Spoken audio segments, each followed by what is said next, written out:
바랍니다. 성원이 되었으므로 회의 속개를 선언합니다. 계속해서 기획예산과 항만수산과 청년 정책과 소관 상정안에 대하여 일괄 질의답변을 실시하겠습니다. 질의하실 의원님 계시면 거수로 신청해 주시기 바랍니다. 네, 이기영 의원님 질의해 주시기 바랍니다. 예, 이기영 의원입니다. 예, 식사들 맛있게 하셨습니까? 네. 저희가 이제 2025년도 이 기금 운영 계획안하고 또 예산안, 추가 경정 예산 이렇게 이제 세 개가 좀 저희가 이제 심사를 해야 되는데 저희가 이제 25년 뭐 본 예산 편성이 이제 할 때 25년 재정 전망은 그렇게 좀 좋지는 않아요. 이 세입 전망은 좀 어떻습니까? 네, 일단 아무래도 이제 다른 과목에 대한 것보다는 지방 소득세가 좀, 왜냐하면 이제 삼성 관련해서 지방 소득세가 작년 당초보다도 오히려 좀 일단은 적게 잡았는데요. 그렇게 좋지는 않습니다. 다만 이제 지방 교부세하고 조정 교부금, 그다음에 국도비에서 조금 이제 증가는 예상되는데, 문제는 이제 세계 수입 같은 경우에도 금년보다 나아질 것 같지는 않고요. 그다음에 특히 이제 올해 결산에 따라서 내년도 순세잉여금이 금년도에 비하면은 뭐 한 80%도 안 될 것 같아서 그런 것 때문에 좀 재정 전망이 밝지는 않습니다. 저희한테 뭐 설명한 자료에 의하면 뭐 세입 전망이 지금 말씀하신 대로 이제 저희가 이제 대규모 택지 및 반도체 뭐 특화단지를 비롯한 산업단지 개발에 따라서 이제 뭐 인구, 뭐 사업장 증가도 일어나서 긍정적이긴 해요.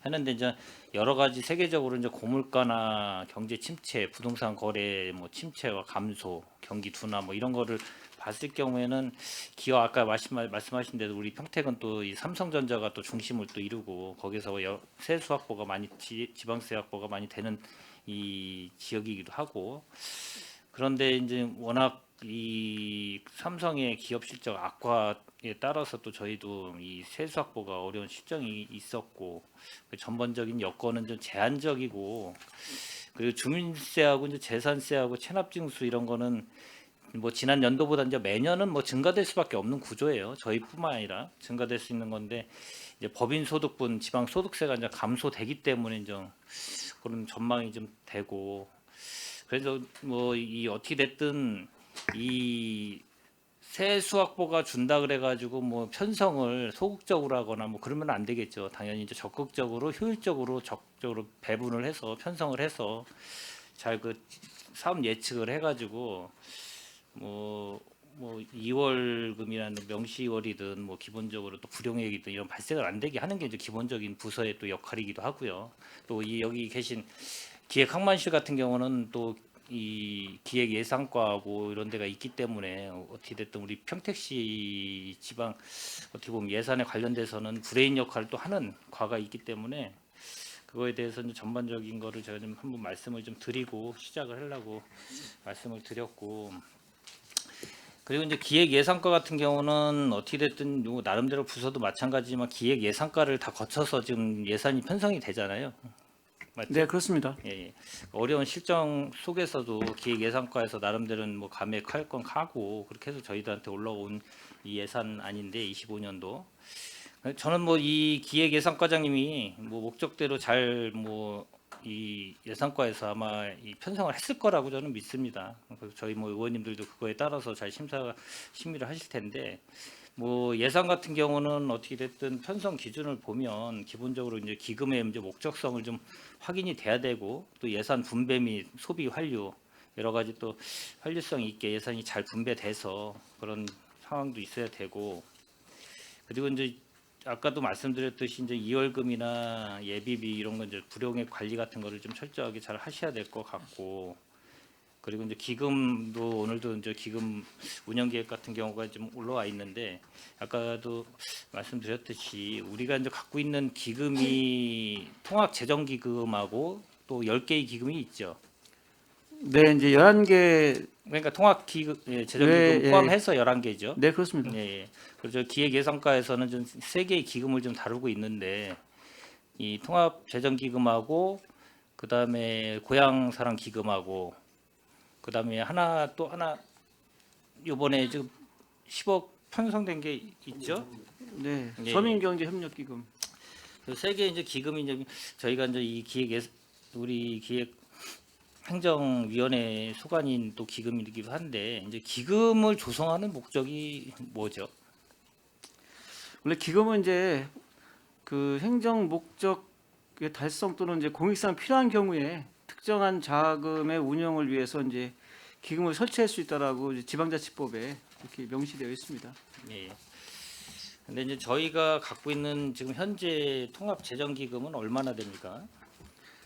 현재 통합재정 안정화 기금은 이제 그 10월 말 기준으로 했을 때 그 뭐 예치금은 현재 한 1,970억 정도 예치금이 있고요. 그리고 또 이제 이제 예탁금이 또 있습니다. 예탁금이 한 410억 정도 있고 해서 한 2,300억 정도는 이제 기금이 있는 겁니다. 그럼 기본적으로 저희가 이제 이 아까 11개 기금 중에서 통합재정 안정화 기금 요 관련돼 가지고 나머지 기금들이 결론은 통합재정 안정화 기금으로 다 들어가게 돼 있죠. 그쪽으로 전입을 잡아서. 네, 그렇습니다. 예. 근데 이제 이 말씀을 드리는 거는 어떻게 됐든 이 기금은 목적성을 갖고 한 번에 이제 이 일반에게서 지출하기 어렵기 때문에 기금 조성을 단계적으로 해서 5년을 넘지는 않죠. 기금의 기한이. 네, 5년입니다. 예. 그리고 뭐 연장할 수 있으면 네, 연장하고요. 그랬을 경우에 이제 저희가 이제 제일 시급한 게 어떻게 됐든 이제 청사 기금일 것이고, 예, 앞으로 이제 진행돼야 되는 상황이고, 그거에 관련돼서 이 기금 확보에 대한 뭐 계획은 어떻게 갖고 계신가요, 혹시? 이제 가장 중요한 기금이 이제 청사 권리 기금이 이제 저희 시의 현안이기 때문에 저희도 상당히 좀 고민이 많습니다. 뭐 아까도 이제 뭐 실장님께서도 말씀하셨듯이 재정 상황이 녹록하지 않기 때문에 사실 그 청사 권리 기금을 좀 만드는데 좀 어려움이 있습니다. 그래서 뭐 이제 그 공유재산이라든지 이런 부분들을 좀 많이 매각을 해서 그런 매각 수입을 가지고 이제 기금을 조성해야 되는데 저희 시는 지금 그 공유재산이 사실 도시공사에 많이 이제 현물 출자가 되는 바람에 매각할 수 있는 공유재산이 많지 않습니다. 그래서 좀 어려움은 있습니다. 예, 일단 뭐 관련 부서 기획 예산과 과장님이 좀 워낙 고민도 많으시고 앞으로 이제 저희가 기금 조성을 위해서도 뭐 관련된 부서에서도 예산을 효율적으로 쓰고 불용이나 여러 가지를 또 발생 안 돼서 그걸 갖고 기금을 조성할 수 있는 그런 자금도 좀 예산도 좀 만들어야 될 필요성이 좀 있고 그래서 좀 말씀을 드렸고 이 관련돼서 어떻게 됐든 저희가 이제 뭐 이 대규모 예산이 투입되는 사업들이 계속 연속해서 매년 뭐 고덕 국제화직을 포함해서 그런 여러 가지 대규모 사업들이 앞으로 일어나기 때문에 그 관련돼서 이제 기금 운영 계획이라든지 이런 거 관련돼서 좀 잘 준비를 좀 해주시기를 좀 바라고요. 네, 알겠습니다. 그리고 이제 이 추경 요 관련돼서는 이제 어떻게 됐든 뭐 이 저희 3회 추경 경정 예산안이 마지막이잖아요. 24년도에요. 근데 결산과 같이 추경 경정을 하는 거기 때문에 여기에 대해서 좀 감액해서 반환할 거는 반환하고 뭐 또 사업 필요한 거는 필요한 거에서 이제 이렇게 하셨는데 제가 이제 증감 편성을 이게 보니까 기획 예산과 같은 경우는 내부 유보금이라는 거를 갖고 거의 한 2억 2천만 원을 100% 감액을 했어요. 이 유보 어떻게 된 건가요, 혹시? 근데 일반 재원을 마련해야 되기 때문에 일반 재원이 많이 부족해서 이제 그 내부 유고분을 가지고 이제 일반 재원을 확보하는 겁니다. 내부 유보금이 그래도 나름대로 2억 2천만 원을 갖고 계셨네요. 네, 이제 그 추경이라든지 이런 거 하면은 이제 그 감액이 되잖아요. 그럼 감액된 부분들을 갖고서 이제 유보금으로 편성합니다. 그럼 그걸 갖고 일반 재원으로 다시 추경 때 또 활용합니다. 일반 예비비도 좀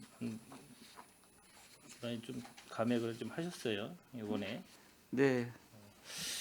그리고 이제 항만 수상가를 보면 거기 이제 항만 발전자문위원회 회의 참석 수당 같은 경우도 뭐 한 50% 정도 감액을 했는데 이게 그렇게 잘 위원회에서 회의가 이루어지지 않나 보죠 이게. 저 위원 수가 24명인데요. 그중에 이제 공무원들 같은 경우는 저 수당 지급이 안 되고요. 또 참석자가 100% 참석하지 않은 경우가 있기 때문에 자녀 부분에 대한 수당 반납이 있는 겁니다. 그러니까 왜 굳이 그럼 처음에 예산을 세울 때 과다해서 세울 필요가 없잖아요. 지금 이렇게 지금 말씀하신 게 인정 이유라고 하면 뭐 공무원들 지급 안 한다 그러면 당연히 빼야 되고, 그리고 위원회에서 아까 20 몇 명이라 그러셨죠? 22명이라 그러셨나요? 24명입니다. 24명이요. 그럼 뭐 공무원분들 빼시고 나머지 참석률은 비교했을 때 그 정도는 분명히 책정할 수 있는데 과다하게 잡아놓고 나서 반납을 하고 이거는 좀 불필요하지 않나라는 생각이 좀 듭니다. 좀 시정하겠습니다. 예, 여기 뭐 항만 수상가뿐만 아니라 모든 위원님들이 이건 행정사무감사를 통해서도 그렇고 뭐 예산 심사할 때도 항상 누누이 말씀하셨던 부분이기 때문에 다시 한번 말씀을 드린 거고. 그리고 이 청년 정책과 보면은 이제 청년 정책과는 좀 이 뭐라고 해야 되나 동전의 양면성이 있다 그래야 되나, 이게 청년 지원을 좀 과다하게 좀 많이 지원 정책을 많이 만들고 저희가 세워야 되는 거는 좀 맞는데, 이 아까도 어떻게 됐든 이 사업 계획을 예측을 좀 잘 안 되는 것 같아요. 청년 정책과는 모든 이렇게 쫙 이렇게 훑어보면 사업을 보면 예산하고 집행률하고 이렇게 비교해 봤을 때 그런 부분이 좀 많이 있는 것 같아요. 이제 어려울 거는 같아요. 제가 봐도 아까 여기 청년 창업자 뭐 2차 보전금 지원이나 뭐 중복할 수도 있고, 이거를 청년들이 또 이게 지원을 안 해, 이거 신청을 안 하면 또 그 예측하기가 또 쉽지도 않고, 그래서 이 보면 막 66%하고 뭐 62% 이렇게 감액을 했거든요. 이 사유가 아까도 뭐 나온 것 같은데 다시 한번 좀 말씀해 주시겠습니까? 저희가 당초에 예산을 세울 때는 저희가 그 2억을 출연을 해서 20억 원을 대출을 해주거든요. 그러다 보니까 이제 그거에 대한 2%인데 2%도 2%를 다 세웠던 게 아니라 그게 매월 좀 뭐 빨리 신청하는 분들이 있는가 반면에 늦게 하는 분들도 있을 것이다라는 그 판단을 해서 그나마 좀 작게 해서 0.75% 그러니까 100%가 아닌 0.75%로 해서 3천만 원을 세웠던 거였거든요. 근데 이제 거기에도 이제 못 미치는 상황이 됐습니다. 일단 그거에 관련돼서 좀 세울 때 매번 전년도 거도 봐도 똑같아요. 제가 이제 올해 거만 본 게 아니라 2023년도 예산서를 좀 보고 또 25년도 예산서를 보면 대동소이해요. 똑같아요. 청년 정책과가 항상 거기에 반복되는 부분이 있더라고요. 요 관련돼서.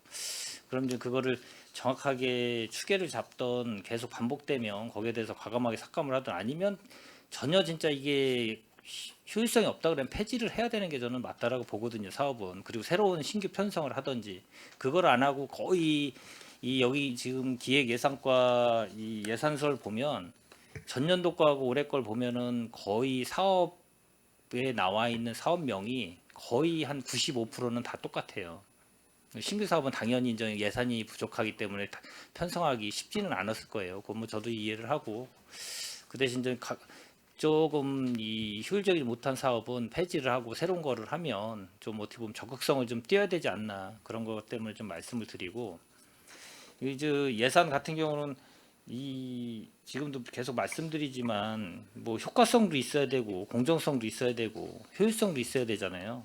합법성도 있어야 되고 명확성도 있어야 되고 통일성도 있어야 되고, 이런 게 다 부합이 돼야지만 우리가 이 행안부에서 내려온 예산 그 기준을 갖고 나름대로 예산을 편성하셨겠지만 그 관련돼서 좀 다시 부서별로도 좀 생각을 다시 한번 해야 되지 않나라는 생각이 돼서 이 모두 발언을 좀 말씀을 드렸고, 그리고 뭐 기금 운영하고 추경은 뭐 제가 그냥 큰 틀에서만 좀 말씀을 좀 드렸습니다. 그리고 이 저희가 이제 이 전년도 아까 이 2024년도 예산을 보면 저희 기획행정항만실이 이 삭감된 내역을 제가 잠깐 들여다보면 이 일반회계에서 뭐 한 4건 해가지고 한 5건 해가지고 한 3,400만 원, 뭐 3,400만 원 정도 삭감이 됐더라고요. 이 정도로 이제 기획항만에서 이제 삭감이 됐는데 그만큼 이제 삭감할 내용이 많지는 않았다 이제 이렇게 말씀을 드리고 2025년도 사업 설명서를 갖고 좀 몇 가지만 좀 갖고 몇 개만 좀 질의 좀 하겠습니다. 3개 부서에 대해서. 이제 이 최재형 의원님께서도 많이 말씀을 해주셔서 뭐 중복될 수도 있고 거기에 관련돼서 좀 추가적으로 더 부연 질의를 하기 위해서 보충 질의를 하기 위해서 제가 좀 질의를 좀 하겠습니다. 이 사업 설명서 3페이지를 좀 보시면요. 시의회 협력 체계 구축이라고 있습니다. 이게 지금 여기 보면은 통계목을 보면은 보상금으로 이렇게 돼 있는데 평택 시의원들이 상해나 뭐 예를 들어서 여러 가지 뭐 발생된 상해 발생 시에 대해서 직무상 이 보상금이라고 돼 있습니다. 근데 이제 5천만 원으로 계산을 하셨는데 500만 원입니다. 500만 원으로. 네. 이 500만 원이 이 보상금이 됩니까 혹시? 이제 사실 이제 보상금은 되지 않습니다. 이제 그 최근에나 뭐 예전에 한번 이제 그 약간 그 부상을 당해서 이제 치료비가 나간 사례는 있는데 아직까지 한 번도 이제 그런 사례가 없어서 이제 예산을 좀 편성을 해놓은 거고요. 절대 뭐 그런 일이 있으면 안 되기 때문에 뭐 많은 예산을 편성을 하지는 않습니다. 그럼 직무상 예를 들어 상해를 입거나 사망은 또 별도인가요? 아니면은 사망 규정은 따로 있는 것 같은데요.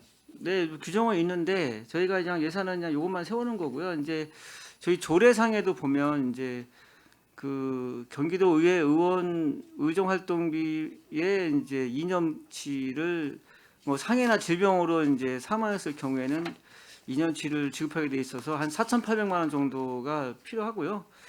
또 상해로 인한 장애일 경우에는 이제 그것도 마찬가지로 1년분입니다. 1년치 해다 보면 그거는 한 2,400만 원 정도 이렇게 필요하고. 근데 그 외에 이제 상해일 경우에는 이제 취업비 전액을 지원할 수 있습니다. 근데 의원님들께서 이제 뭐 이런 일이 없기를 바라는 마음으로 요만큼만 예산을 편성했습니다. 그러면 우리 이제 저기 평택시의 시민보험 같은 경우 이런 거하고 이제 중복 만약에 혹시 중복 지원 같은 경우가 어떻게 됩니까 혹시? 시민보험은 전체적으로 다 들어져 있잖아요. 뭐 예를 들어서 그러면 저희 뭐 이게 직무상으로 해가지고 하면은 아까 예를 들었듯이 경기도조례나 이거에 따라서 뭐 사망되거나 이런 거는 지급이 되는데 네. 이 상해 같은 경우가 굳이 이게 지금 집행률이 없어요. 전년도도 없고 올해도 없고 네, 계속 굳이 이게 없습니다. 과연 필요한가? 그런데 만약에 예를 들어서 보험금이라면 좀 이해가 좀 갈 수 있는데 보상금이라고 500을 책정해가지고 과연 이거를 계속 500을 책정해가지고 가는 게 맞는가? 시민보험도 있고 상해 같은 경우는 그거를 좀 고민을 좀 하셔야 되는데 이게 뭐 지급도 네. 안 되고 뭐 의원님들에 대한 예우 차원에서 이건 알고 있을 때 예우 차원인데 시민보험에서도 그 상해를 입으면 지급이 되잖아요. 네, 물론 그렇죠. 저희가 예. 만약에 예를 들어서 여기서 다치면은 당연히 그거 적용이 될 것 같은데요. 그러면 굳이 이게 필요할까요? 이 500만 원을 굳이 계속 갖고 와요. 예우 차원이라는데 이게 뭐 예우 차원인 건 아닌 것 같고 이거 시민보험하고 중복될 수 있으면 굳이 이거를 갖고 갈 필요는 없을 것 같다. 그리고 아까 얘기했듯이 혹시나 직무상의 상해가 아니라 사망이 이르게 되면 그때는 뭐 나름 기준이 따로 있으니까 그거는 뭐 지급할 수 있는 기준이 있으니까 문제가 없는데 상해는 뭐 시민 이 보험이 있기 때문에 굳이 이것까지 할 필요는 없을 것 같다. 그랬다 중복 지급은 안 될 거라고 저는 알고 있거든요. 예사 과장님 어떻게 생각하십니까? 이게 이제 상해 등이기 때문에 만약에 이제 그러한 이제 사고가 발생이 되면 저희가 예산을 추가로 편성해서 이제 집행을 해야 되는 상황이기 때문에 아예 이 예산 과목 자체를 없애버리게 되면 그런 일이 발생됐을 때 그 예산을 세우기 어렵고요. 그런 일이라는 게 어떤 거를 지금 얘기하시는 아까 거예요? 이제 그 여기 이제 뭐 상해나 질병 등으로 아니 그러니까 이제 아까 제가 말씀드렸잖아요. 네, 네, 상해는 이 시민보험으로도 대체가 될 수 있다라고 제가 지금 말씀을 드렸고 그 나머지 사망이나 이런 거 관련돼서는 따로 기준이 있기 때문에 그 기준에 맞춰서 세우면 될 것 같고 이거를 굳이 500만 원을 계속 세워가지고 지출되지도 않고 그 다음에 적용될 수 있는 다른 보험이 있는데 굳이 이거를 500을 예산을 세울 필요가 있나 제가 좀 말씀을 드리는 겁니다. 이걸 뭐 한번 예, 저희가 일단 저희 검토해 보겠습니다. 의원님들하고 네. 고민을 좀 해보고요. 예. 그리고 4페이지 정책고문 운영을 좀 잠깐 좀 봐주십시오. 이것도 이제 예산 현황이 좀 바뀌었어요. 뭐가 변경이 돼가지고 다시 이제 덧붙여서 왔는데. 저희가 이제 그 본 예산에 이제 작년도 금년도 본 예산이 이제 4,800을 바뀌었는데 예, 예. 저희가 좀 그 오타를 내서 6천만 원으로 2023년도로 해놨기 때문에 그런 부분을 좀 수정했습니다. 예, 예. 네, 죄송합니다. 예, 뭐 죄송할 건 아니고 전에 이 2024년도 걸 보면 2023년도는 본 예산이 6천만 원이었어요. 2023년도 본 예산은 네, 2024년도는 6천만 원을 계상을 했고, 근데 이제 집행률이 그 당시에 보면은 20%밖에 안 됐고, 지금도 이제 올해 2025년도 이 예산을 요구한 게 4,800만 원이에요. 근데 이제 집행률 자체가 또 19%예요. 2024년도 감액을 해서 4,800이 됐는지 모르겠지만 2024년도에 6천만 원을 세웠다가 이제 이 감액이 된 건가요? 4,800만 원으로? 요구를 6천만 원 했는데 네. 네, 요구했는데 이제 1,200이 이제 삭감이 돼서 그러니까 이제, 삭감이 돼가지고 4,800이 된 거잖아요. 2024년도요. 네, 네. 예. 근데 이제 2025년도도 4,800을 요구하셨는데 집행률 자체가 워낙 근데 저조해요. 요거는 이제 아까도 말씀드렸듯이 이제 그 10월 말 기준으로 이제 하다 보니까 그렇고요. 11월 달에 또 추가로 나간 부분도 있고. 근데 정책 고문 운영인데 이게 굳이 4분기 쪽으로 몰릴 이유가 있나요? 정책 고문이라는 거는 이 분기별로 나름대로 이 운영을 해서 적절하게 네, 맞습니다. 예, 예, 근데 맞습니다. 근데 아까도 이제 말씀드렸듯이 금년도 같은 경우에는 또 저희가 이제 관리천 사고라든지 여러 가지 좀 그런 것 때문에 실질적으로 좀 이 고문회의라든지 뭐 이런 부분들을 많이 못했습니다. 그래서 이게 좀 하반기에 좀 몰린 부분이 있습니다. 그러면 제가 좀 아까도 다른 과도 마찬가지고 이게 이제 운영위원회 자체가 항상 저 조례위에서 운영이 저희 여러 가지 위원회가 있는데 이제 위원회를 1년 몇 회 정도로 해가지고 그 예산을 계상을 해요. 근데 다 그렇게 이루어지지가 않아요. 대부분 뭐 막 바쁘고 여러 가지 뭐 일정 때문에 그래서 그걸 굳이 그렇게까지 세워야 될까? 실질적으로 할 수 있는 범위 내에서 세우는 게 예산 세우는 게 마찬가지잖아요. 앞으로 이 세수 확보가 이 정도 될 거를 예상하고 그거에 맞춰서 각 부서별로 적절하게 그 분야별로 해서 성격별로 다 세우잖아요. 근데 이거를 예측이 안 되고 아니면 실행이 안 되는데 굳이 그렇게 계속 세워야 될까? 이런 고민이 좀 돼서 제가 좀 한번 이 부서 그래서 2025년도에 열심히 해서 예, 분기별로 하던 아니면 뭐 이제 사실 이제 자주 좀 해야 되는데 그 부분을 못한 부분이 있는데 하여튼 2025년도에는 열심히 하겠습니다. 이거를 제가 전에 보니까 똑같은 대답이에요. 우리 과장님 전년도 12월 달하고 똑같은 대답이라 이거를 사정이 있어서 못할 수도 있다고 봐요. 저는 있는데 예산은 어차피 예산 과장님이시니까 할 수 있는 범위 내에서 예산은 세워야 된다 이렇게 좀 말씀을 좀 드리겠습니다. 네. 그리고 17페이지를 좀 보겠습니다. 기획예산과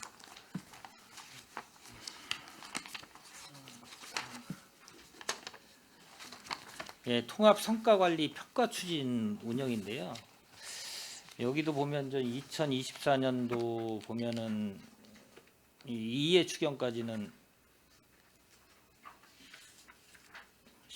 예, 근데 이해 추경에 저희가 좀 일부에 삭감이 삭감을 됐어요. 했습니다. 이제 190만 원 정도가 네, 삭감이 금년도에 그 이게 용역을 안 주고 저희가 이제 자체적으로 한번 좀 그 운영을 해봤습니다. 그러다 보니까 이제 그 좀 약간 예산 절감 차원에서 좀 운영을 해봤는데요. 되고. 예, 예. 그 전문가가 좀 와서 해야 되는데 전문가가 안 하다 보니까 좀 아무래도 좀 이렇게 전달력이라든지 또 어떤 그런 그 전문성이 좀 부족해서 좀 어려움이 있었습니다. 그래서 내년도에는 좀 기존과 같이 좀 그 전문업체 전문가가 와서 좀 해주는 게 오히려 그 이 평가단들이 나중에 평가할 때 큰 도움이 되기 때문에 그래서 다시 이렇게 편성이 됐습니다. 그러면 사업명이 좀 바뀐 건가요? 아니면은 원래 전년도하고 사업명은 네, 사업명 동일한가요? 같습니다. 예, 같습니다. 일단 좀 잘 좀 운영 좀 해주시고요. 이거는. 네, 알겠습니다. 예. 그리고 18페이지 그 다음 페이지 보면 이것도 이제 추진형 보면은 이것도 마찬가지로 뭐 전년도는 또 삭감하면서 이거 저조해요. 이 자꾸 추진 운영이 워크숍으로 다 돼 있는데 시군 평가 뭐 워크숍 및 컨설팅 해가지고 이제 이 산출 네. 내역이 이렇게 돼 있어요. 이게 이제 시군 종합 평가를 받으면 이제 정성 평가라는 부분이 있습니다. 그래서 정성 평가를 저희가 이제 지표가 한 14개 정성 평가를 받을 수 있는 지표가 한 14개 지표 되는데요. 그 정성 지표에 대해서 이것도 마찬가지로 이제 전문가를 통해서 이제 그 컨설팅을 받고 또 그분들을 통해서 이제 워크숍을 할 때 오히려 이런 그 지표 관리자들이 전문성이 좀 강화되고 또 역량이 좀 강화되기 때문에 그래서 이번에 이제 이렇게 하게 됐습니다.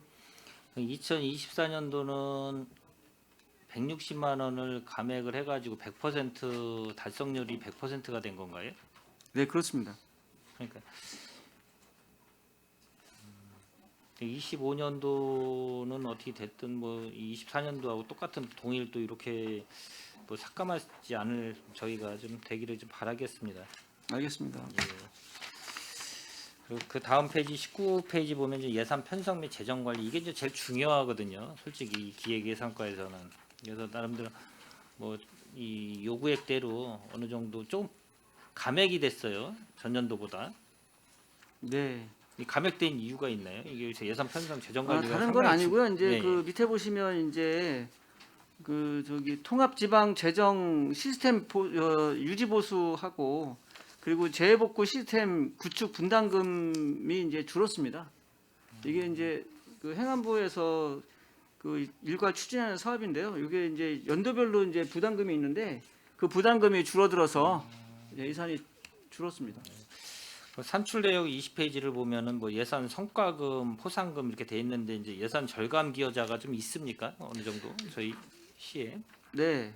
그 금년에도 이제 저희가 예산 1,500만 원 세웠는데 예. 1,500만 원 중에 거의 한 1,499만 원이 집행이 됐습니다. 그래서 지출 절약 2건, 그다음에 이제 수입 증대 1건 해가지고 이렇게 집행을 했습니다. 알겠습니다. 일단 기획예산과 질의는 좀 마치고요. 일단 항만 수상가 좀 몇 개만 질의하겠습니다. 26페이지를 좀 보시면 여기 이제 항만 활성화 지원이라고 있는데 여기도 이제 마찬가지로 전년도 보면은 감액도 많이 되고 또 올해 이거 예산 집행률을 보면 너무 저조하고 과장님 이거에 대해서 좀 설명 좀 해주시겠습니까? 예산 집행률이 저조한 건 요게 그 예산 집행을 11월 말 기준에서 성과를 내서 집행을 12월 한 20일경 집행하기 때문에 예산 집행률이 저조한 거고요. 감액 부분에 대해서는 과별로 좀 예산 올해 그 전반적으로 이제 과별로 이제 예산 감액 부분에 대해서 좀 예산을 좀 감액해야 될 부분이 있는데 저희 과 같은 경우는 특별하게 감액할 부분이 많지 않기 때문에 이 부분에서 조금 감액이 많이 됐다는 말씀드리고요. 그 월별로 반기별로 집행을 하는 게 아니고 이게 11월 말 기준에서 12월 말에 집행되기 때문에 예산 집행률이 저조하다는 말씀드리겠습니다. 여기 산출 내역 보면 좀 평택항 물동량 유치에 따른 인센티브 지급 이게 이제 연말로 해서 하나요? 예, 12월 말 12월 기준으로 말로? 해가지고 한 달 동안 집계해가지고 12월 말 20일경에 지급을 합니다. 12월 말까지 통계를 내서 화물 유치 인센티브나 뭐 이런 거 관련된 거 다 인센티브가 이때 12월 말로 지급이 된다는 얘기죠. 예, 그렇습니다. 그럼 전년도는 어떻게 됐습니까? 집행률이? 전년도 집행률은 90% 이상 지급됐습니다. 그 중에 항로개설 지원금 쪽에 그 목표치를 채우지 못한 부분에 대해서는 지급이 못한 게 있고요. 나머지 네. 부분은 다 지급이 돼가지고 90% 이상 다 지급이 됐습니다. 근데 보면은 지금 이 과장님이 말씀하신 데 말에 의하면 이제 12월 말로 해서 집계가 돼서 집행이 돼야 이제 집행률이 나온다라고 하셨는데 12%고, 근데 이제 전년도 거 보면 전년도는 또 38%예요. 그럼 이 38%하고 12%의 갭 차이는 거의 한 26% 차이가 나는데 이 말하는 거에 대해서 좀 모순적이지 않나요? 전년도에 38, 전년도도 똑같이 10월 31일 기준인데 거기는 집행률이 더 예산도 더 많아요. 예산도 더 많고 집행률도 38%예요. 작년도에는 업체들이 좀 어렵다고 해가지고 상반기에 좀 지급한 게 있습니다. 그래서 좀 집행률이 좀 차이가 나고 있습니다. 상반기에 지급해가지고 작년도엔 상반기하고 하반기에 좀 나눠서 지급한 게 있어가지고 집행률 차이가 나고 있습니다. 일단 알겠습니다. 그에 대해서. 예. 그리고 28페이지를 보면 이제 항만 근로자 근무 환경 개선 620만 원 정도 이렇게 이제 계상을 하셨어요. 예. 28페이지. 예. 요 근무 환경이라는 게 어떤 것 때문에 보니까 저기 제초 이 산출 내역을 보면요. 다목적관 주변 녹지 제초 및 관목 전정 작업해가지고 110만 원 해서 1,800제곱미터 곱하기 4 했는데 이게 전년도를 보면 전년도는 이게 한 80만 원으로 산정을 한 것 같아요. 근데 갑자기 이게 30만 원이 이렇게 횟수당 30만 원이 올라가나요? 요게 작년도에도 똑같이 사회는인데 네, 이제 거기는 이제 이 80만 원 기준으로 해서 면적은 동일해요. 1,800제곱미터. 네, 네, 근데 이제 30만 원이 올라갔어요. 횟수는 내외 똑같고 산출 내역 보면은 여기는 440만 원이고 전년도는 320만 원. 이 산출 내역이 좀 정확하지 않지 않나요? 너무 이게 암만 그래도 30만 원 정도의 올라간 단가가 이렇게 올라갈 수가 있을까라는 생각이 들어서 예, 이게 요건 한번 나름대로 뭔가 기준이 있기 때문에 아마 이렇게 하셨을 것 같은데 예, 또 단가 차익 때문에 그런 것 같는데 요건 한번 체크해 보겠는데 금액은 그 공공운영비 쪽에서 그 제초 작업비하고 관목 정정비는 작년보다 조금 줄은 거고요. 추가로 그 소규모 수리 수선비 때문에 전년 대비 아니 120만이. 공공운영비가 당초 저 2024년 500에서 620으로 올라가 있잖아요. 요거는 예, 올라갔는데 작년도는 아니 올라간 게 120이 올라간 게 그게 올라간 거예요. 지금 제가 말씀드린 다목적관 주변 녹지 제초 및 관목 전정 작업이 110만 원 곱하기 4회 해가지고 440만 원이고 전년도는 80만 원 곱하기 4회 해가지고 320만 원이에요. 그래서 거기서 120만 원이 올라갔는데 그 30만 원이 4번 3, 40이 120만 원 올라간 이유가 이 동일 면적에 30만 원이라는 게 횟수당 올라갈 수 있느냐. 제가 지금 그거를 좀 산정이 좀 뭔가 잘못되지 않았나라는 그 말씀을 좀 드리는 겁니다. 제초 비용에 대해서는 다시 한번 확인해 예, 보겠습니다. 알겠습니다. 그리고 34페이지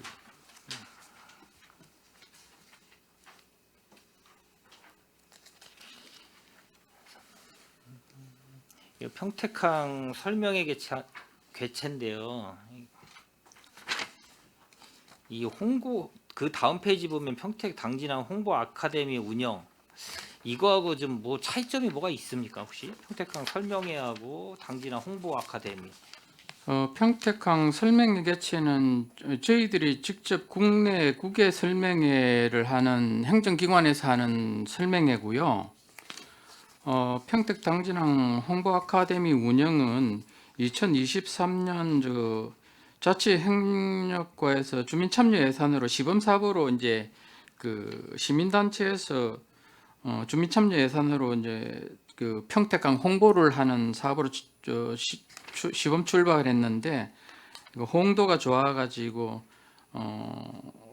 그 금년도에 그 저희과 예산으로 하고 있는 사업입니다. 주요 시범 사업 보시면은 그 홍보 강사 초청해서 초청 강연하는 거 하고요. 그리고 전반적으로 이제 평택항에 대한 홍보하고 저희들이 못 하고 있는 식사나 버스 투어까지도 겸하고 있습니다. 저희들 같은 경우 행정기관에서 했을 때는 식사나 버스 대절을 했을 때는 선거법 위반이 되기 때문에 이 부분에 대해서 이제 그 시민단체가 함으로써 여러 그 학생들이나 주민들에게 보다 많은 평택항 홍보를 할 수 있다는 장점이 있어가지고 저희들이 하는 것보다 시민단체에서 하는 게 조금 더 평택항 홍보에 좀 더 많은 기여를 하고 있는 걸로 판단되고 있습니다. 각 특색 있게 뭐 조금 성격은 다른데 이게 평택항 설명회 하면서 거기에 관련돼서 이거를 같이 겸해서는 할 수 없는지 이렇게 나눠 가지고 보면 이제 평택항 설명회 같은 경우도 이 2024년도 대비 뭐 삭감을 전액 삭감했나요? 요거 같은 경우는 저희들이 그 평택항 설명회 같은 경우는 저희들이 그 코로나 이전에 그 상반기 하반기 이해를 했는데요. 예. 코로나 이후에 그 중국의 그 한중 간의 경제 상황도 좀 안 좋아졌고 저희들이 주로 했던 그 카페리 항로라든지 LCL 화물 같은 쪽에도 전반적인 상황이 안 좋아졌기 때문에 이회를 할 정도의 상황이 안 됐기 때문에 1회로 줄였고요. 전반적으로 또 예산 사정도 안 좋아졌기 때문에 2회 할 걸 한 번으로 줄였다는 말씀드립니다. 그러니까 이거를 좀 저는 뭐 봤을 때는 평택항하고 이거하고는 같이 좀 하는 게 더 효율적이지 않나. 이게 너무 이 사업 목을 이거 팍 나눠 가지고 이렇게 해서 하지도 못하고 어떻게 보면 아까도 말씀하셨듯이 예산은 세워놓고 하지는 못하고 해야 될 일은 많고 이게 좀 비효율적이라고 좀 보기 때문에 좀 이거는 좀 말씀드렸고, 그리고 이 37페이지 보면 이 평택항만 배수로 정비 사업이 있지 않습니까? 정비 사업. 이 정비 사업이 저희들한테 이게 이제 요구액이 국도비 매칭 사업이잖아요. 예, 그렇습니다. 네. 근데 이제 제가 보면 이 총 사업비가 이 매년마다 이게 변동이 생겨요. 그렇죠? 매년마다 총 사업비가 올라가요. 금액이 아마 전년 대비 아마 248억 정도 올라갔을 걸요. 요거는 당초에 대비 조금 224억에서 올라간 거는 그 설계 변경하면서 10% 인상된 아니 금액입니다. 그러니까 제가 좀 왜 그걸 말씀드리냐면 이 설계 변경이든 무슨 뭐 이 사업을 하다 보면 특히 이제 공사 같은 경우는 공사를 하다 보면 뭐 기간이 좀 변동이 될 수도 있고 아니면은 설변이 일어날 수도 있고, 근데 이제 보면은 제가 좀 의아하게 생각하는 게 요구액이 이렇게 들어오면 총 사업비가 올라가 있는 거에 대해서 저희들이 심사를 안 해요. 그거 이제 중간중간에 뭐 그거에 대해서 올라간 총 사업비 올라간 거에 대해서 전에 이제 기획행정위원회 상반기 위원님들한테 설명을 했는지는 모르겠어요. 근데 이제 제가 이걸 보다 보니까 전년도 거하고 이렇게 비교하다 보니까 갑자기 총 사업비가 거의 뭐 1, 20억도 아니고 248억이 늘어났는데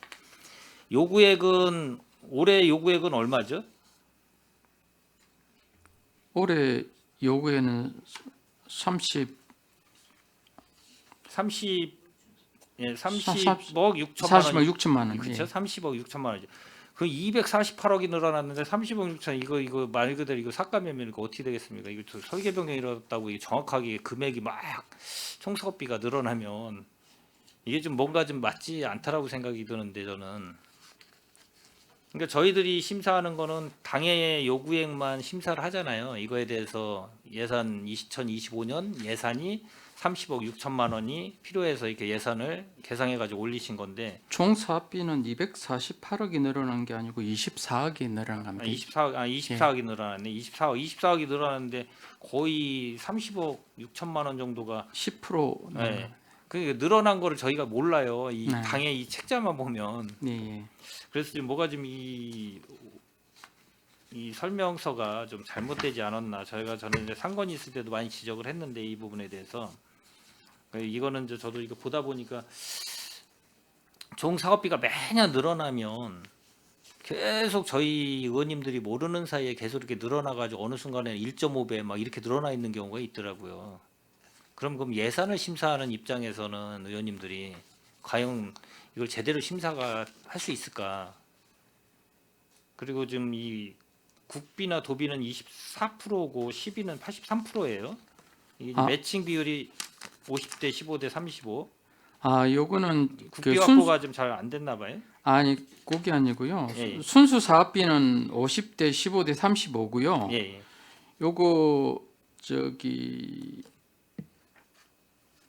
총 사업비로 보면 저기 공사비로 보면은 50대 15대 35인데 요거 사업하기 전에 손실보상금하고 설계비 쪽에 시비가 선투입된 게 있습니다. 여기 한 76억이 들어갔는데 그거 포함해서 이제 집행률을 계산하다 보니까 83%가 집행률이 되겠습니다. 공사비로 했을 때는 24%씩 똑같은데 선투입된 보상금하고 설계비를 반영하다 보니까 83%된 겁니다. 그럼 이 총 사업비 아까 증가된 24억 증가된 거에 대해서는 좀 이 위원님들한테는 설명이 된 겁니까? 전에 요 늘어난 부분에 대해서는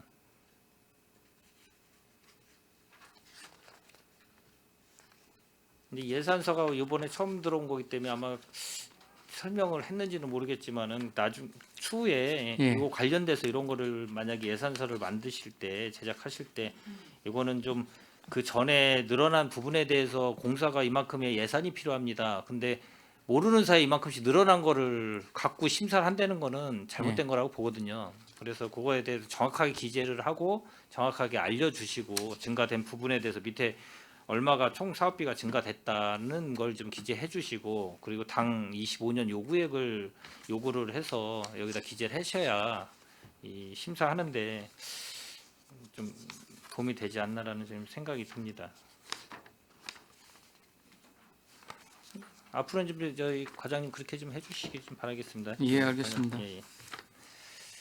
그리고 39쪽에 친수 공간 운영 좀 잠깐 보겠습니다. 이 친수 공간이 저희 이제 캠핑장 옆에 조성된 데를 말씀하시는 거죠? 요거는 친수 공간하고 캠핑장하고 지금 여기 금년 말에 준공된 어울리빙 센터 세 곳을 다 총칭해서 총칭해서 이제 총칭해서 포함됩니다. 세 개를 다 예.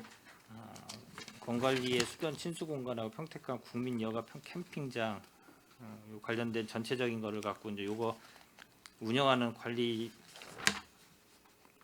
사무관리비나 공공운영비, 시설비, 자산취득비 이렇게 이제 이렇게 편성을 산출 내역을 이제 편성을 하신 것 같아요. 예, 그렇습니다.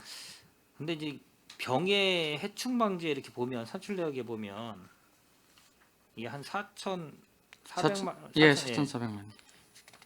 이 면적이 상당히 넓은가요? 이거 병해 해충 방제 이거 하는 거에 대해서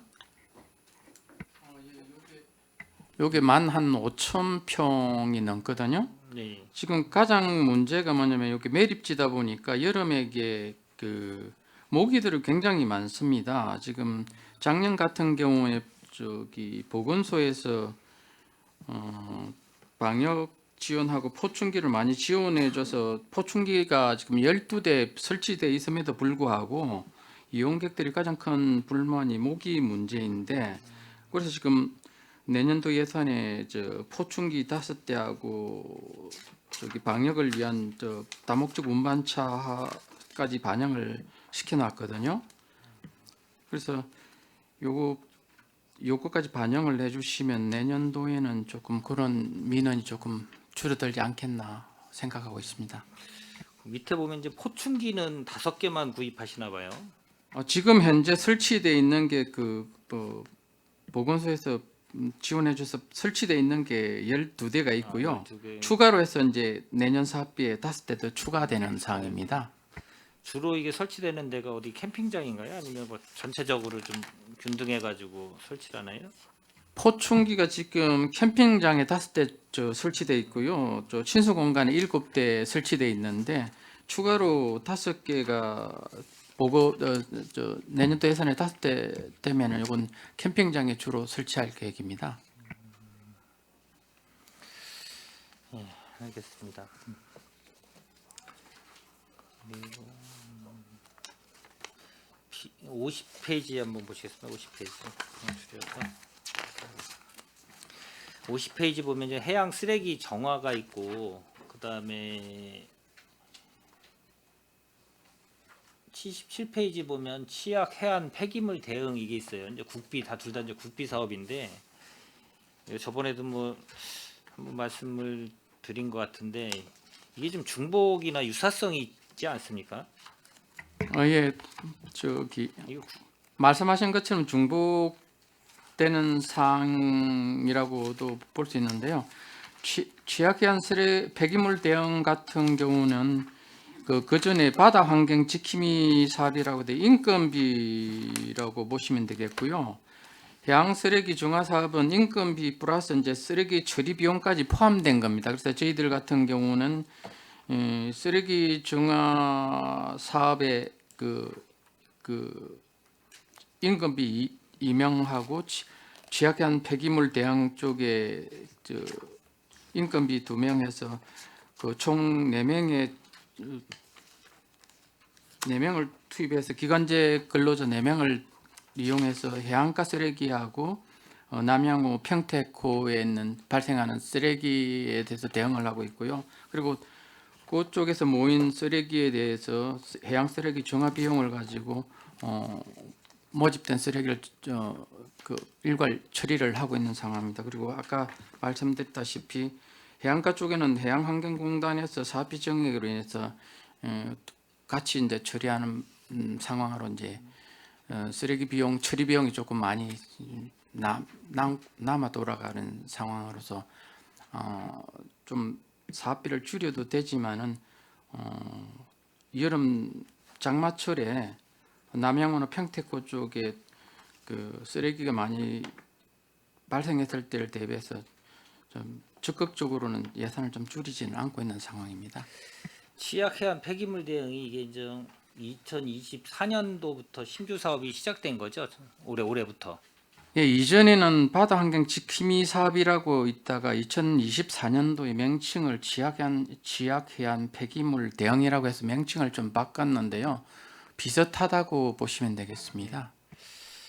그러니까 보면은 이 해양 쓰레기 정화도 그렇고 집행률 자체가 뭐 저조한데, 솔직히 이거는 뭐 말 그대로 뭐 연말에 몰아서 하는 거는 아닌 것 같고, 이 분기별로 다 쓰레기 정화는 해야 되는 게 맞는데 이 예산 집행률이 이렇게 저조한데 굳이 이거를 양쪽에 이 유사한 사업을 이게 해야 될 필요성이 있나? 하나를 정리를 하고 하나를 집중적으로 해가지고 집행률을 높여서 하는 게 효율적이지 않나요, 과장님? 아까 말씀드렸는데요. 31% 저기 해양 쓰레기 중화 31%는 이게 인건비 집행이고요.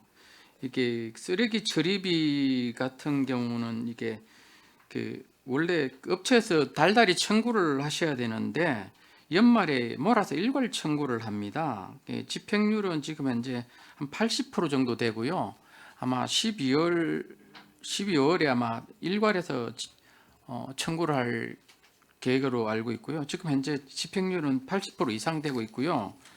그리고 바다환경지킴이 같은 경우는 원래는 지금 11월 말로 이제 집행이 끝났는데 91%입니다. 이것도 100%가 돼야 되는데 한 분이 중간에 그 다른 데 시험 보러 간다고 해서 한 달 반을 중단이 되었습니다. 그래서 이 부분에 대해서 인건비가 한 달 반 정도 집행이 중지가 돼 가지고 91% 집행됐고요. 이 부분은 10월 말 기준으로 해서 66%고요. 지금 11월 말 기준으로 해서 91% 집행됐습니다.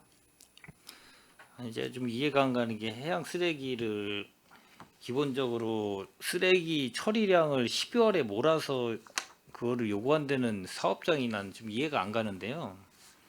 그때 만약에 이 정화 사업을 했으면은 처리했으면 그 비용에 대해서 어느 정도의 양이 처리가 됐는지를 해서 당연히 들어오는 게 맞는 거지. 어떻게 연말에 다 모아가지고 그걸 들어온다는 게 이게 맞습니다. 저는 좀 이해가 안 가서. 이거 연초에 저희들이 단가 계약을 하거든요. 단가 계약을 톤당 41만 9천원을 단가 계약을 하기 때문에 이분들이 월 단위로 이제 그 청구를 하면 좋은데 본인들은 연말에 뭐 청구를 하겠다 하고 청구를 안 하고 계시기 때문에 그리고 또 저희들이 강제적으로 뭐 월말로 청구를 하라 할 수 없는 부분이고 해서 이거는 좀 집행이 저조한 이거 상황입니다. 집행한 내역 좀 한번 저한테 우리 좀 위원님한테 좀 다 좀 주십시오. 이거 관련돼서는요. 예, 알겠습니다.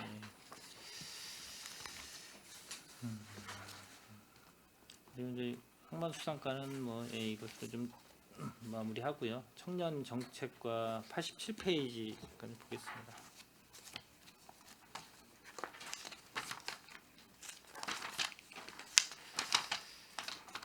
아, 86페이지네. 청년 지원센터 운영 지원. 요 지원센터가 지금 위치가 어디로 있죠? 평택 1로 9번 길이면은 예전 그 명동 골목, 예, 그 도시재생으로 해서 네네, 만든 신평 곳이죠? 도시재생, 네. 네네. 이게 언제 저기 건물이 준공이 됐죠? 혹시 지금 얼마 안 된 것 3년. 같아요. 제가 봤을 때는 뭐 올해까지 해서 한 3년 반 정도 네. 됐습니다. 얼마 안 된 것 같은데 네. 요구액을 보면 3억 4,356만 원 이렇게 이제 이 계상을 해서 요구액이 올라와 있는데 이 산출 내역 보면은 뭐 청년지원센터 유지보수액고 뭐 이게 누수에 따른 유지보수 이렇게 돼 있어요. 그 실리콘 공사가 820만 원 정도 되고 그리고 발수공사 140만 원, 창원 문형 탈부착 400만 원 이렇게 좀 돼 있어요. 이게 이제 신축 건물인데 이렇게 들어가나요? 지금 여기 뭐 정확하게 관련돼 가지고 누수가 어떻게 돼 있는지도 모르고 그냥 이렇게 산정된 내역 기준이 어떻게 돼서 이게 올려온 거죠? 건물을 완전히 뭐 다 부수고 다시 진 게 아니라 예전 거를 리모델링을 리모델링, 했습니다. 네. 근데 이제 청년지원센터 정면을 보면은 예전 그 모습을 그대로 살렸어요. 그게 이제 컨셉으로 그렇게 이제 진행이 됐던 건데 예전에 있던 그게 예전에 여관이었거든요.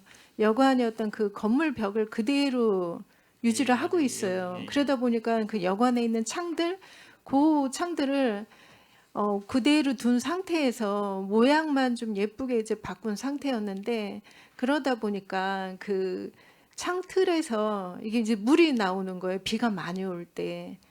그러니까 아예 그 건물을 리모델링 할 때도 앞에 있는 벽을 다 부순 상태, 부수고 다시 했다고 하면은 좀 이러지는 않았을 텐데 예전 건물을 이제 그대로 앞을 살리다 보니까 그러다 보니까 이제 누수가 좀 생겼습니다. 그래서 앞에 뒤쪽은 물이 새지가 않아요. 뒤에 있는 창들은. 근데 앞쪽에 있는 창들은 그 실리콘 사이로 해서 비가 많이 올 때는 좀 물이 나오고 있습니다.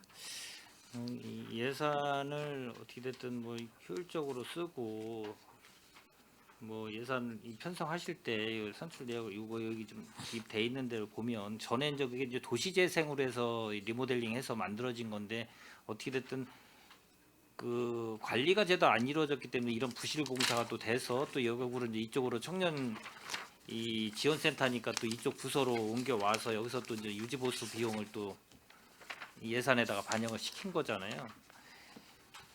이게 예산의 어떻게 보면 낭비라고도 볼 수도 있어요. 어떻게 보면 제대로 했으면은 이런 상황이 안 벌어지는데 그게 오래되거나 뭐 예를 들어서 이 리모델링한 지가 오래되거나 건물을 신축이 오래된 건물이라 그러면 이제 이해가 가는데 이런 게 좀 비일비재하게 발생되는 것 같아서 제가 좀 뭐 관련돼서 좀 뭐 지금 이 청년 정책 과장님의 잘못은 아니지만 일단 뭐 지금 담당 여기서 관리하는 부서기 때문에 지금 이거에 대해서 누수가 되는데 뭐 수리를 안 할 수는 없기 때문에 이거 반영을 하신 것 같은데 하여튼 잘 만약에 뭐 예산이 통과되면 뭐 잘 수리해서 더 이상 이런 일이 안 벌어지게 좀 잘 좀 관리해 주시기 바라겠습니다. 네, 알겠습니다. 그 90페이지 보면은 이제 기본소득이 있어요. 기본소득. 이 기본소득도 지금 62%의 집행률을 보면은 10월 31일 기준이죠. 네, 우리 이제 이 평택시 청년이 이 뭐 산출하는 이 인구 청년 인구는 통계를 갖고 계실 거 아니에요. 네. 근데 이렇게 집행이 이렇게 안 되는 이유가 있나요? 맞춰가지고 뭐 그래도 전출이 뭐 엄청 많이 전출됐으면은 모르는데 신청이 안 돼서 이렇게 된 건가요? 신청이 안 돼서 된 게 맞고요. 이거는 그 청년들한테 작년까지는 경기도에서 그 대상자 청년 명단 주소를 사실 시군별로 다 내려줬거든요. 그래서 경기도에서 우편요금까지 같이 내려왔었습니다. 그래서 일일이 다 수작업을 해서 우편물을 다 발송을 했었어요. 근데 이제 그게 개인정보하고 조금 문제가 있다라고 해서 작년 말부터 이제 경기도에서 그 자료 받기가 행안부에서 받기가 좀 어려웠었어요.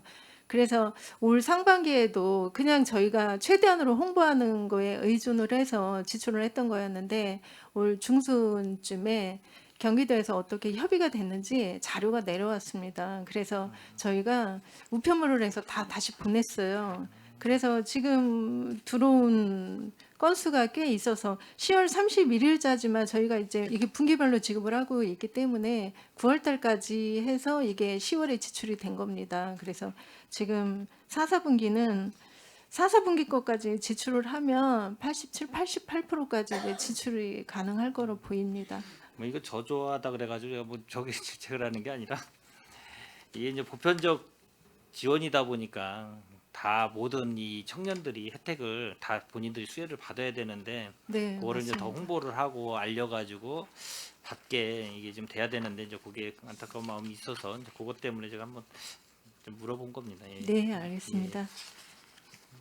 그리고 94페이지 보면은 이것도 뭐 계속 얘기는 나왔던 건데 이게 좀 뭐라고 해야 되나 이 추경이 됐어요. 2020 저희 감액 추경이 됐어요. 이것도 마찬가지로 좀 집계 자체나 신청률이나 뭐 이런 게 좀 저조해서 계속 이런 상황이 벌어지는 거죠. 이거는요.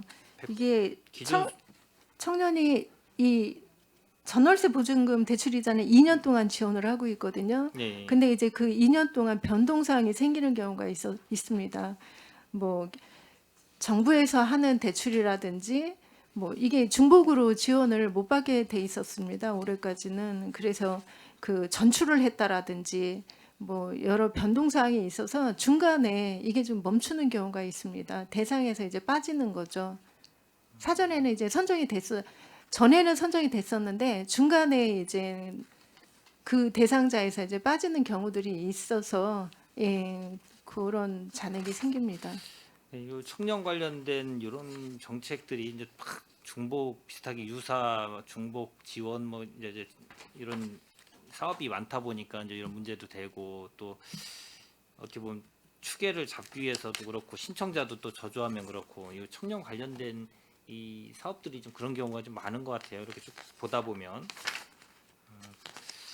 그래서 어쨌든 이 청년 관련된 거는 좀 요구를 하셨으면 요구액이 됐으면 요거에 대해서 집행이 다 이루어질 수 있도록 최대한 부서에서 하고 또 추경해가지고 뭐 감액 추경하고 이런 상황이 안 벌어지게 하는 게 낫지 않나. 그럼 처음부터 이렇게 안 되면 아까도 제가 다른 과도 계속 얘기했지만 굳이 이렇게 세워가지고 안 되는 거 계속 추경 뭐 예를 들어서 금액만 확보한다는 생각으로 하시면 좀 안 되지 않나 그런 생각을 좀 갖고 있습니다.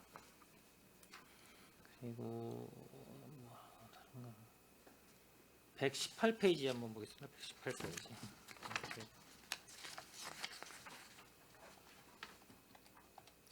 이 청년 창업자를 위한 크라우드 펀딩 사업 지원인데 이게 현실적으로 지금 이 사업이 제대로 이루어집니까? 지금 저희가 이게 지금 인터넷으로 온라인으로 홍보를 하고 판매할 수 있도록 그 청년 창업자한테 장을 펴주는 건데요. 저희가 올해 목표가 10개 업체를 선정을 해서 추진을 하는 거거든요. 근데 사실 이게 지금 현재는 9개 업체가 선정이 돼서 지금 완료된 데가 있고 추진 중인 데가 있습니다. 근데 이제 이게 뭐 농산물이라든지 뭐 이런 거는 안 되고 어떤 아이디어가 있는 제품들 이런 제품들이 이제 해당이 되다 보니까 그 대상자가 사실은 많지 않아요. 근데 지금 올해는 어쨌든 9개 업체 목표는 10개였는데 9개 업체가 지금 진행이 되고 있는데 몇 번을 사실은 연장을 했어요. 기간을. 대상자 선정을 위해서 몇 번을 12월 초까지도 연장을 하다 보니까 그래서 내년 25년도에는 올해 너무 많이 연장을 했기 때문에 내년도에는 좀 5개 업체로 좀 줄여 본 겁니다. 그러면 2024년도 예산이 2,200만 네, 2,200만 원이었습니다. 2,200만 원이었는데 집행은 그 당시에 하나도 안 됐었던 거고요. 아, 지금 예, 준공이 12월이기 때문에 12월이래요? 예, 이번 달에 집행이 됩니다. 다 전액 집행이 되는 거요. 전액 집행이 됩니까? 지금 목표가 10개였는데 9개 업체가 선정이 됐기 때문에 그 1개 업체 그 금액 일부만 빼고 나머지가 집행이 됩니다. 한 개 업체당 얼마가 들어가는 거죠? 비용이? 1개 업체당 지금 200만 원 정도 예상하고 있습니다. 아, 한 개 업체당 200만 원이요? 네. 그럼 200만 원이면 한 400만 원이 남는 거네요? 9개 업체 아까 9개 업체에 집행된다고 얘기 말씀하셔가지고 그렇죠. 400만 원 남으면 400만 원은 그럼 추경에 이게 반납이 됐나요? 3회? 아니 현재는 저희가 그 업체랑 그 계약 금액을 조정을 하고 있습니다. 아 조정하고 예, 있다고요? 예. 아니 그럼 정확하게 말씀을 하셔야지. 저희가 마지막까지 이거를 대상자를 선정을 하고 있었기 때문에 현재는 9개까지만 들어와 있어서 지금 금액을 지금 조정을 하고 있습니다. 이게 이제 실질적으로 청년 창업자를 위한 크라우딩 펀딩 아까 뭐 인터넷 연계해서 마케팅을 지원하고 하는데 이게 이제 작년이 처음 한 신규 사업이었죠. 올해 그러니까 24년. 네. 이게 이제 진짜 해서 그 청년들한테 진짜 어떻게 보면 도움이 되는 거를 정확하게 파악을 하셔야 될 거예요. 아마 신규 사업이기 때문에 더더욱. 그리고 이번에 25년도는 또 50%만 뭐 요구해가지고 1억 1천만 원만 요구하셨기 때문에 이게 뭐 활성화되면 뭐 더 예산을 늘릴 수 있는 방안을 늘려야 되는 거고 안 되는 거 같은 건 과감하게 폐지를 해야 되는 거고요. 안 되는 거 계속 그거 갖고 있어봐야 뭐 이 청년 창업자들한테 큰 플러스가 도움이 된다 그러면 뭐 사업이 좋은 사업이겠지만 아닌 걸 갖고 계속 갖고 안되는 거는 좀 문제가 있을 것 같습니다. 네, 알겠습니다. 예, 일단 저는 이상 마치겠습니다. 예, 수고하셨습니다. 네. 이경 의원님 수고하셨습니다. 원활한 회의 진행을 위하여 잠시 정리하고자 하는데 의원 여러분 이의 있으십니까? 없으므로 10분간 정회를 선언합니다.